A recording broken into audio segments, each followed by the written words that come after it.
Namaskar, hello, and welcome to Source Astrology video number 80.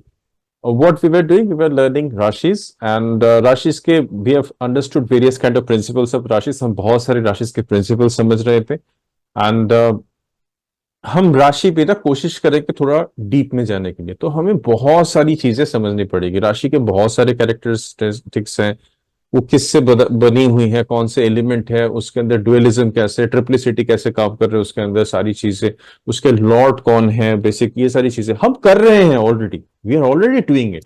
But इनको सब हम धीरे धीरे करके एक जगह पे क्लब करेंगे और साथ में हम इसकी कुछ डिटेल समझने की कोशिश करेंगे। एक चीज मैं आपको समझा देता हूं कि आज का जो वीडियो है ये बहुत इंपॉर्टेंट वीडियो है, कि जब हम कोई राशि की बात करते हैं, कि हम पहले नंबर वन, सबसे पहले इंपॉर्टेंट चीज है, हम राशियों को पहले क्यों शुरू कर रहे हैं, why we are trying to start on the rashi. राशि इसीलिए जरूरी है कि अगर आप हाउसेस के बारे में जानना चाहेंगे तो हम काल पुरुष कुंडली को हमें सोच के चलना पड़ेगा। काल पुरुष कुंडली क्या है, व्हाट इज काल पुरुष कुंडली? काल पुरुष कुंडली वो चीज है जहां पे आपका जो फर्स्ट हाउस होता है दैट इज एरीज। तो इसका मतलब है कि अगर हम काल पुरुष कुंडली को ध्यान रख के चले तो first house, second house, third house, fourth house कैसे चलेगा? एरीज, टॉरस, जेमिनी, कैंसर, लियो, इस तरह चलेगा। That means the significance of the rashis has something to do with also the significances of the houses. Okay, ये चीज आप थोड़ा सा ध्यान रखिए। तो पहले अगर आपने समझ लिया कि राशिस क्या है तो आपको कोरिलेट करने में, हाउसेस के बारे में कोरिलेट करने में बहुत इजी होगा। तो आप प्रेडिक्शंस जब करते हैं, मैं आपको बहुत सिंपल तरह से चीजें समझाने की कोशिश करता हूं। प्रेडिक्शन क्या है? आपको लेयर्स समझना है, आपको डिफरेंट लेयर्स समझना है। लेयर्स क्या है? सबसे पहले लेयर्स आपको राशि का समझना है कि आप जिस जगह को प्रेडिक्ट करने की कोशिश कर रहे हैं, जिस भाव को प्रेडिक्ट करने की कोशिश कर रहे हैं, पहले नंबर वन वहां पे राशि क्या बैठी हुई है, वो कौन सा भाव है, कौन सा राशि, ये सुपर इम्पोज कर दिया, वहां पे कोई प्लैनेट है या नहीं है, या उसका लॉर्ड कहां पे गए हैं, इस तरह से, या उसके ऊपर किसी की दृष्टि है या नहीं, इस तरह से हम प्रेडिक्ट करेंगे। तो हमारे लिए सबसे ज्यादा जरूरी क्या है? हमारे लिए सबसे ज्यादा जरूरी है जानना हमारी राशि है, राशि क्या है। तो राशि जानना बहुत आवश्यक है। एक बात आपको मैं समझा देता हूं कि राशि के ना डिफरेंट लॉर्ड्स होते हैं, डिफरेंट लॉर्ड्स होते हैं, हमें मालूम है, we have done it many many times. तो हमने और एक चीज किया था इसके अंदर, ये बहुत गहरी सीक्रेट आपको दे रहा हूं, शायद बहुत लोग जानते होंगे इस सीक्रेट के बारे में।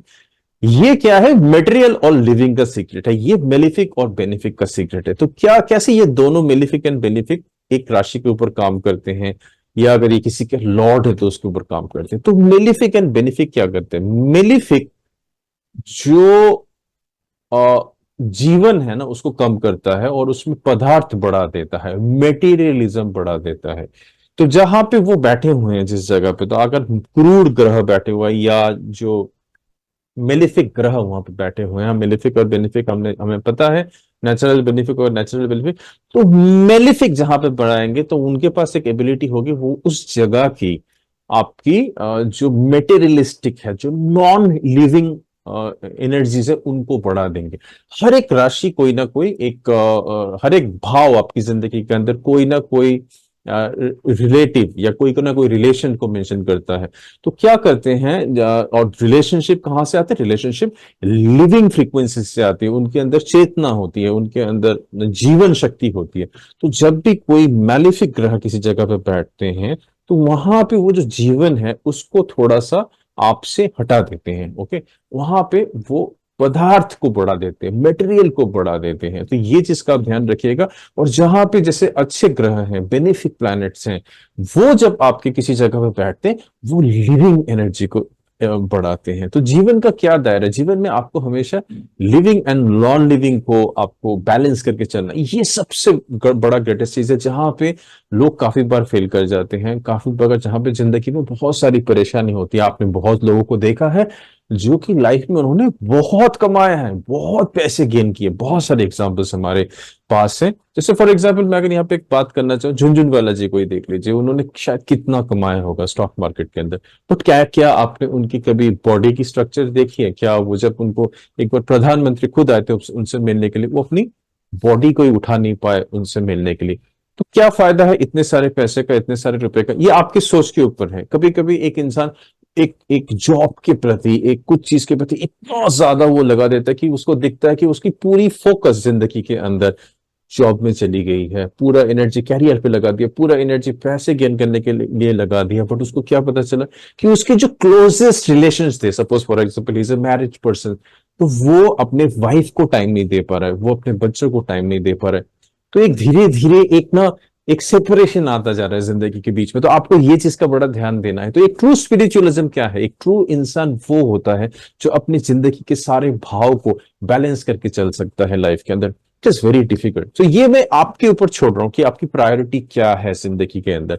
क्या आपकी प्रायोरिटी मटेरियल को बढ़ाना है, या क्या आपकी प्रायोरिटी लिविंग एनर्जीज को आपकी जिंदगी के अंदर ज्यादा लाना है? तो ये दो चीजें कॉन्सेप्ट आप समझ के चलेगा, बिकॉज ये आपको बहुत सारे, बिकॉज अब हम जब राशि करेंगे ना, तो हम राशि के जो लॉर्ड्स है वो कौन है, मेलिफिक एंड बेलिफिक है, इसके बारे में समझने की कोशिश करेंगे। तो ये एक बहुत इंपॉर्टेंट वैलिड पॉइंट है जो हमेशा at the back of the mind आप देखिएगा चीजों को, कि कहीं पे हम कुछ ऐसी चीज तो नहीं करे, कोई कोई कोई स्पॉन्टेनियस चीज तो नहीं करे, सडन कोई चीज तो नहीं करे, क्विक कोई चीज तो नहीं करे, जिस वजह से वो चीज तो शायद हमें मिल जा रही है, बट हमारी जिंदगी के अंदर कुछ चीजें छूट जा रही हैं लाइफ के अंदर। So we have to be very very careful. मेरा ज्योतिष बड़ा सिंपल ज्योतिष है, मैं आपको हर चीज, ज्योतिष क्या है?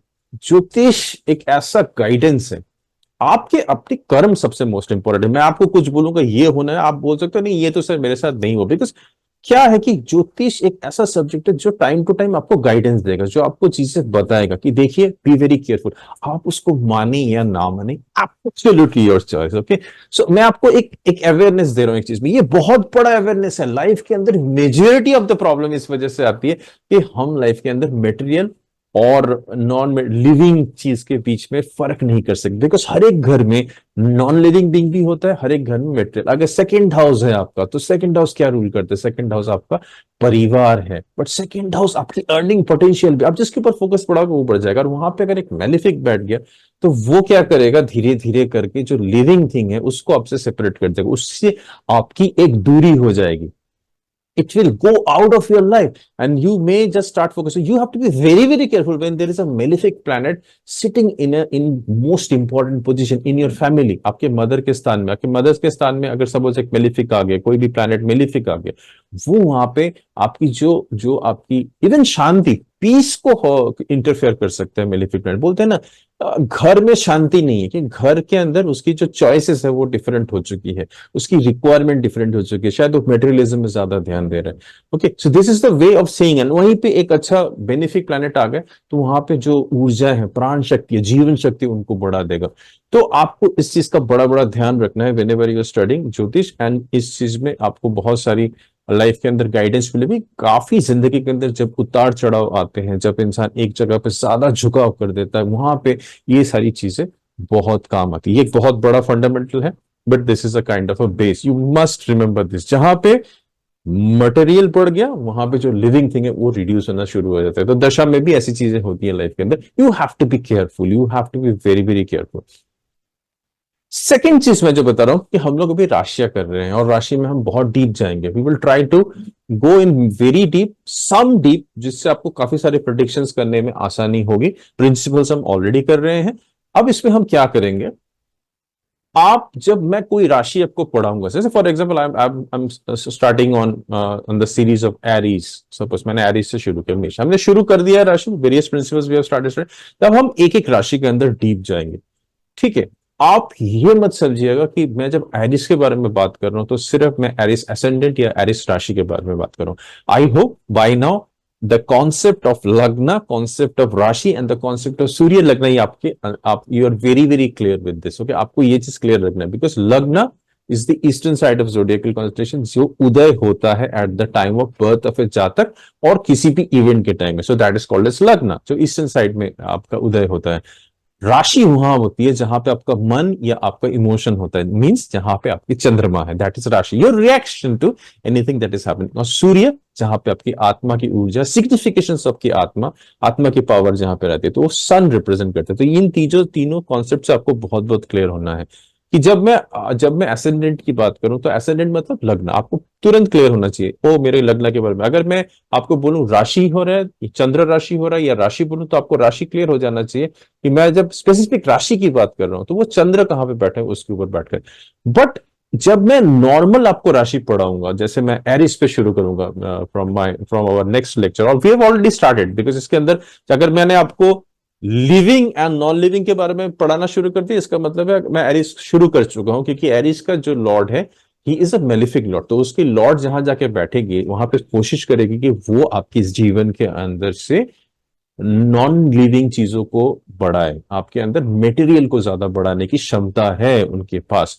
बट यहाँ पे आपको एक वार्निंग साइन भी आ गया, अगर मेटेरियल बढ़ रहा है तो आपका कहीं ना कहीं एक जो लिविंग एनर्जीज के साथ, तो आपके लग्न में आके बैठ गया, आपकी लिविंग एनर्जीज के साथ शायद कुछ इंटरफेरेंस हो सकती है उस जगह पे, बिकॉज आपको फाइटिंग एबिलिटी दे रहा है, चीजों के साथ लड़ने की क्षमता दे रहा है, स्पॉन्टेनिटी दे रहा है, सॉल्व कर रहा है इश्यूज को।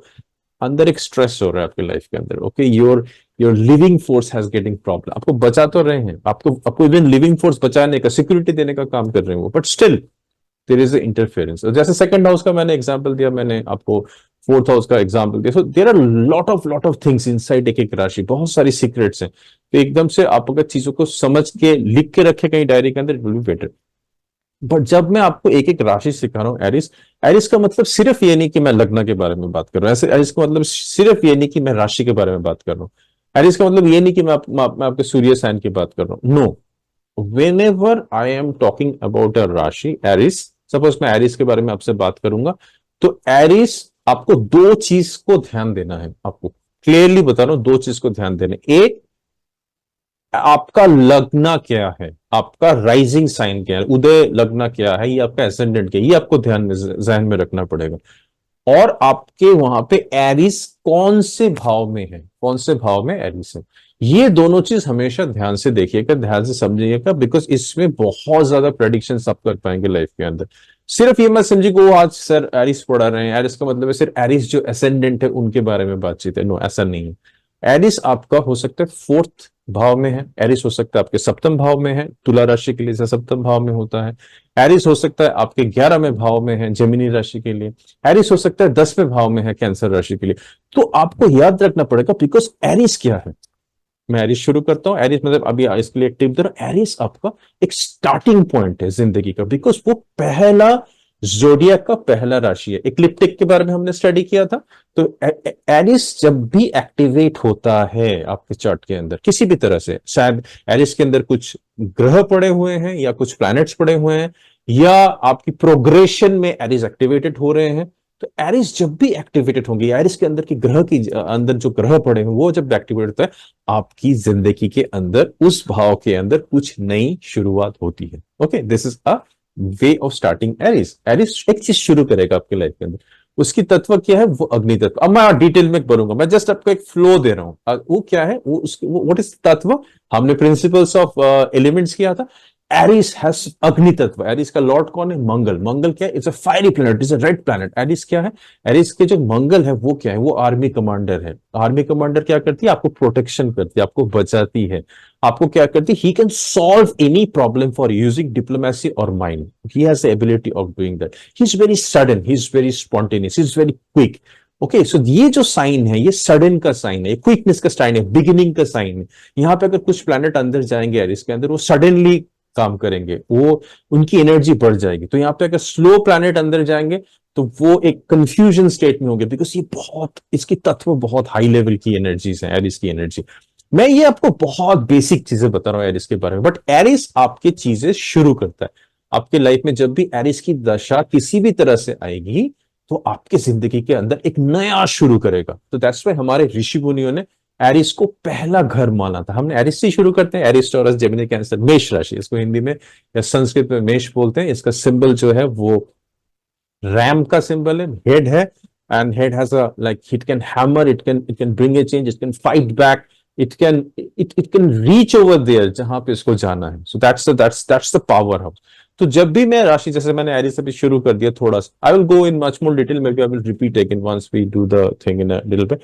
So, but you should not never think that, oh, sir, this is Aries, we're thinking of Aries ascendant. No, Aries आकर हो सकता है आपकी मातृस्थान में बैठा हुआ है, आरिस हो सकता है आपके it's in your business area the seventh house, और पार्टनरशिप क्या हो जाए, एरिस हो सकता है आपके भाग्य स्थान पिताजी के स्थान में बैठे हुए आपके चार्ट के अंदर, एरिस हो सकता है आपके गेन में बैठे हुए, लाइक मैंने जेमिनी की बात की, एरिस हो सकता है आपकी आपकी सेकंड हाउस में बैठे हुए for Piscean people. So this can be different लग्न। आप जब एरिस पढ़ेंगे, जब मैं आपको डिटेल्स में समझाऊंगा, तो आप you will totally focus on Aries. Aries कहाँ पे आप लोकेट कीजिएगा अपने चार्ट के अंदर, ओके। उसके बाद जैसे अभी मैंने आपको एरिस के बारे में बहुत सारी चीजें बताई कि एरिस शुरू करता है चीजों को, एरिस एरिस अग्नि तत्व, एरिस की एनर्जी बहुत हाई लेवल की है। एरिस के अंदर कोई भी प्लैनेट हो, अगर उसकी दशा आएगी तो वो तुरंत एक डिसीजन ले सकता है, सडनली डिसीजन ले सकता है लाइफ के अंदर, ओके। सो आप देखिए, और एरिस का जो लॉर्ड है वो मंगल है। मंगल कहाँ पे बैठे हुए हैं चार्ट के अंदर? तो जब मैं एरिस की बात कर रहा हूँ, simultaneous people also think about Mangal, because दोनों की ऊर्जा बराबर है। एरिस भी हीटेड प्लैनेट है, एरिस भी हीटेड राशि है, और मंगल भी, Mangal also is a fiery planet. So दोनों का, Mangal also has a very high energy level. So अब क्या है, इनकी एक पर्टिकुलर, बट इसकी स्पीड सेम नहीं है।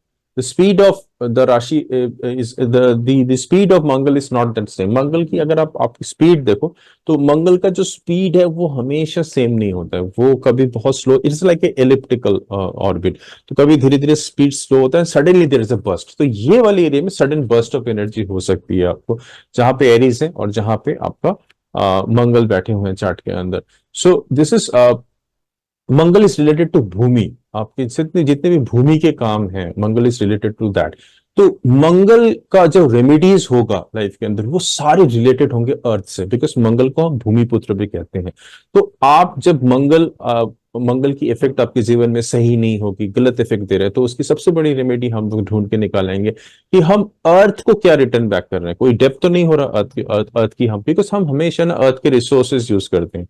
आप वायु ले रहे हैं, आप पानी खर्च कर रहे हैं, आप अपना मकान जमीन के ऊपर ले रहे हैं, what are you giving back to the mother earth? So Mangal becomes very happy जब आप मदर अर्थ को कोई चीज लौटाते हैं। जब आप जगह जगह को बहुत गंदगी रखते हैं अपने आसपास, या आप अपना, बहुत लोगों की हैबिट है अपने घर की कूड़ा लेंगे और उठा के फेंकेंगे, कोई साइड में देख तो नहीं रहा, रात को कहीं और फेंक के आएंगे, that damages your Mangal, okay. Because आप जब जब कोई चीज जो रिसोर्सेस ऑफ द अर्थ है उसको जब आप डैमेज करते हैं, तो आप मंगल को डैमेज करते हैं। ये सारी चीज पॉइंट्स मैं आपको दोबारा बताऊंगा, बिकॉज मैं एक एक कैरेक्टरिस्टिक्स आपके सामने ओपन करूंगा, बट मेरा पॉइंट बहुत जरूरी है।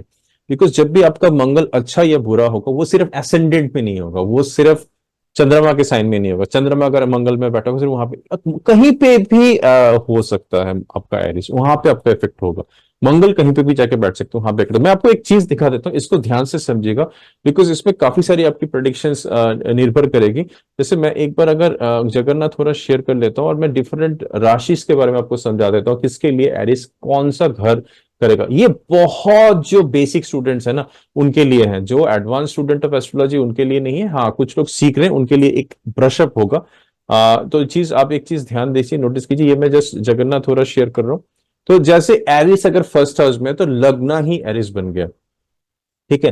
तो जो सपोज अगर मैं टॉरस लग्न को, वृषभ लग्न को अगर हम बात करूंगा, तो उनके लिए एरिस का क्या मतलब है? उनके लिए एरिस की जो ऊर्जा है वो 12वें स्थान में चली गई है। That means there 12th house is having a lot of martial energies, okay. वहां पे बहुत ज्यादा स्पार्क होगा, वहां पे एनर्जी बहुत हाई है, वहां पे कुछ चीज सडन हो सकता है लाइफ के अंदर, ओके। वहां पे कोई चीज जब उसकी राशि आएगी, 12th हाउस की कुछ चीज की बिगिनिंग होगी।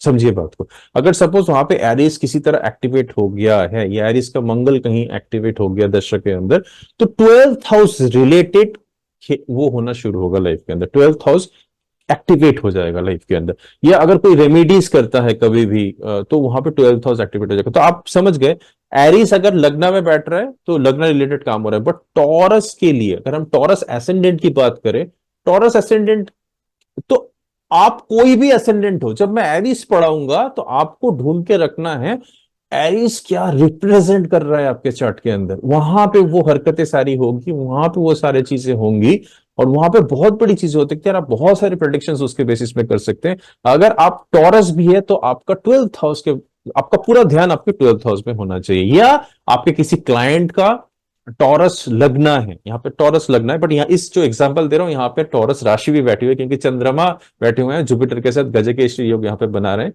फिर भी मैं आपको जस्ट समझा रहा हूँ, लग्न अगर लगना जेमिनी होगा तो टॉरस क्या बनेगा, टॉरस 11th हाउस बनेगा। टॉरस आप सॉरी एरिस आपका 11th हाउस बनेगा। एरिस आपका बिगिनिंग है, एरिस आपका फोकस है जिंदगी का, ओके, ये प्राइमा फोकस है। तो जो भी जेमिनी के लोग हैं उनके लिए what is the prima focus, उनके लिए प्राइमा फोकस है गेन, मनी मैटर्स, ओके, इस तरह से आपको सोचना है। उनका फोकस, उनका एनर्जी, उनका जो activity, action, Aries is your action, उनका एक्शन कहाँ है। इसीलिए जेमिनी के लोग बहुत ज्यादा ट्रेडर होते हैं, they are very good traders because उनका सारा ध्यान पैसे के मामले में होता है कि कहां से किस तरह से पैसे मिले। सो that is how Gemini works. तो आप इससे कोरिलेट कर सकते हैं कि एरिस से ही आप किसी भी कोई भी ट्रेडर है तो आप उसको बता सकते हैं क्या आपका ध्यान हमेशा पैसे गेन करने में लगता है क्या। You can find, how are you finding, by just looking at Gemini. हम तो एरिस पढ़ रहे हैं, अभी जेमिनी क्यों देख रहे हैं, हम एरिस पढ़ रहे हैं इसीलिए हमें समझ में आ रहा है जेमिनी राशि उनके उनके उनके 11th हाउस में बैठी हुई है। तो इस तरह से आपको समझना है चीजों को। अगर अगर अगर ये है, अगर कैंसर कैंसर लग्न के लोग है, असेंडेंट कैंसर है, उनका एरिस कहां चला गया, उनका एरिस चला गया आपके 10th हाउस में। सारा ध्यान कर्म क्षेत्र में, कैसे नई नई चीजें करें, कैसे नई नई उद्यम लें। अब आप आइडेंटिफाई कीजिए आप कौन है और आपका फोकस एरिया कौन सा है, आपको कौन सा चीज एक्शन ओरिएंट कर रहा है, आपको कहां पे ज्यादा एक्शन चाहिए होता है लाइफ के अंदर। तो कैंसर लोगों को नई नई चीजें करने में बहुत मजा आता है। सो that is kind of thing. अगर सिंह एसेंडेंट है, सिंह लगना है, तो उनका चला गया है 9th हाउस में। और इट इज ये ऑल्सो मूल त्रिकोण साइन है। हमने मूल त्रिकोण हमने हमने त्रिकोण साइन के बारे में पढ़ा था, सॉरी नॉट मूल त्रिकोण, त्रिकोण साइन के। तो इसके त्रिकोण साइन के अंदर भी ये धर्म ट्राइंगल है 159। तो जब भी हम लियो लग्न की बात करते हैं उनका सारा फोकस इज ऑन, उनका जो जो एक्शन है, जो एक्शन एरिया हो रहा है वो एक्शन एरिया 9th हाउस में हो रहा है, सारी एक्टिविटीज 9th हाउस में हो रही है। सो 9th हाउस बिकम प्राइम। जब मैं एरिस पढ़ा रहा हूँ, अगर लियो है आप तो आप अपनी 9th हाउस रिलेटेड चीजों में अब कुछ ज्यादा एक्शन होगी, वहां पे स्पॉन्टेनिटी होगी, कुछ शुरू होगी जब लाइफ के अंदर आप कुछ चीज कर रहे हैं। सिमिलरली वर्गों के लिए the transformations becomes a sudden kind of transformation he can get, तो because उसके लिए the 8th house is becoming the Aries। वैसे ही सिमिलरली अगर हम देखें, मैं यहाँ पे सिर्फ चार्ट चेंज कर रहा हूं, और 7th हाउस तुला राशि के लिए, तुला राशि के लिए एक्शन ओरिएंट कहाँ है, is the partnership area. Family is the area of the focus, there business is the area of the focus. Tula को हम वैसे भी बोलते हैं there businessman, there sitting in, तो where what is actually making them the businessman, Tula का symbol is making the businessman और there is something else is happening. There is the focus, beginning is in the 7th house, Aries 7th house में बैठा हुआ है, तो इस that is the beginning area of the thing.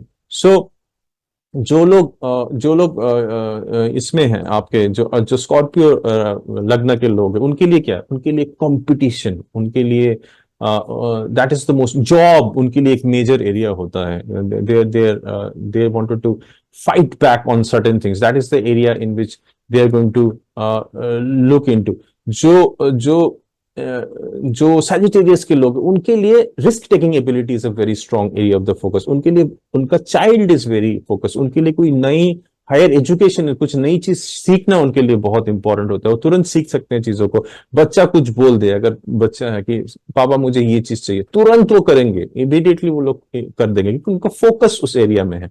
You understand how the correlation है, you have to see the person also. यहाँ पे आपको लग्न भी देखना पड़ेगा, लग्न किसका है, लग्न सैजिटेरियस पर, बट अभी हम एरिस पे कर रहे हैं, बट एक थोड़ा सा हल्का सा ध्यान आपको लग्न में रखना पड़ेगा, आपका ध्यान लग्न में रखना पड़ेगा। जैसे कैंसर के लिए मैंने बोला है, कैंसर इज इमोशनल साइन, उसके लिए मैंने बोला कि उनको एक emotionally they feel good when they have a new Karma in their hand, because हमने कैंसर के लिए देखा 10th house is becoming a lagna. So you have to understand Sagittarius is a person of wisdom. He will use his wisdom for taking new risk for his kids, for learning something new. So that thing. अगर Capricorn की हम बात करें, Capricorn is a workaholic person. वो 10th house in दी कालपुरुष कुंडली को represent करता है। He is his focus area, उसकी अग्नि कहां पे है, उसकी अग्नि तत्व कहां पे, एरीज अग्नि तत्व घर शांति के अंदर है। तो ये आप सोच के देखिए, क्या ये पीसफुल बंदा रहेगा? It's a very simple logic of understanding. ये कैप्रिकॉन के लोग हैं, या कैप्रिकॉन नवांशा के लोग कभी खली कभी शांति में बैठ ही नहीं सकते। क्यों? क्योंकि कैप्रिकॉर्न के बंदे एक तो वर्कोहॉलिक है ना। यहाँ पे हम लग्न को भी समझने की कोशिश करें तो जब भी मैं एरिस पढ़ाऊंगा तो एक थोड़ा सा आप अपना लग्न को भी ध्यान दीजिए, आप कौन सा लग्न है और उससे रिलेशनशिप क्या है एरिस का। ठीक है, इस तरह से हम चीजों को समझने की कोशिश करेंगे। अगर हम डुअल साइन बोल रहे हैं, लग्न क्या है, एरिस क्या है, तो इस तरह से हम चीजों को समझने की कोशिश करें। तो कैप्रिकॉर्न का अगर अगर अगर अगर जातक है तो जातक के कैप्रिकॉर्न अपने आप में ही एक वर्कोहॉलिक राशि है, वो काम करना जानती है। It's a 10th house in the काल पुरुष कुंडली। और उनका जो एरिस है, जो फोकस है इज द घर में अग्नि है, मतलब अग्नि तत्व की जो राशि है वो घर में, शांति नहीं है उस जगह पे, तो he will be continuously taking work home, that kind of a thing.